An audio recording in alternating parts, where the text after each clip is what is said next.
जय हिंद साथियों, बजट क्या है?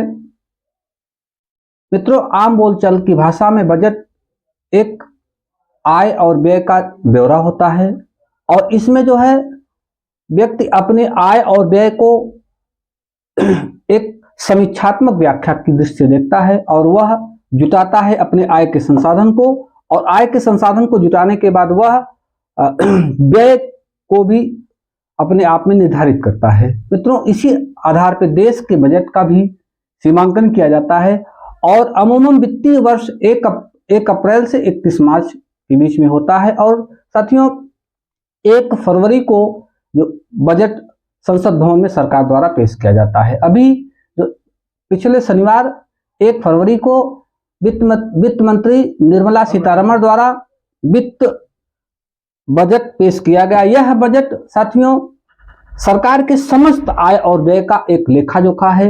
मित्रों, इस बजट में सरकार आय के स्रोतों पर ध्यान देती है। सरकार के आय के स्रोत हैं मुख्यतः टैक्सेस, उधार और विशेष प्रकार से टैक्सेस जो लागू करता है, और इसी आधार पर व्यय में चिकित्सा, स्वास्थ्य, परिवहन, सेना इत्यादि क्षेत्रों में व्यय को निर्धारित किया जाता है। इस दृष्टि से देखा जाए तो बजट का जो सामान्य अर्थ होता है वह आय व्यय का ब्यौरा होता है, और सरकार इस बजट द्वारा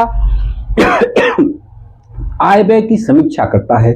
साथियों, 2017 से 1 फरवरी से बजट पेश करने की परंपरा शुरू हुई और मित्रों आज तक यह परंपरा यह परिपाटी चली आ रही है। 1 फरवरी को केंद्रीय वित्त मंत्री द्वारा संसद में बजट पेश किया जाता है। इस बजट में सरकार पूरे वर्ष के वित्तीय लेखे जोखे को हमारे सामने रखती है या देश के सामने रखती है, और इसमें जो है सरकार आय के स्रोतों को, उसके बाद आय के स्रोतों को व्यवस्थित करती है, उसके बाद व्यय पर भी निर्धारण करती है कि हम कहां कहां किन मदों पे व्यय करेंगे। तो यह बजट कुल मिलाकर साथियों एक तरह से खर्चों को संतुलित करने की एक प्रारूप होता है।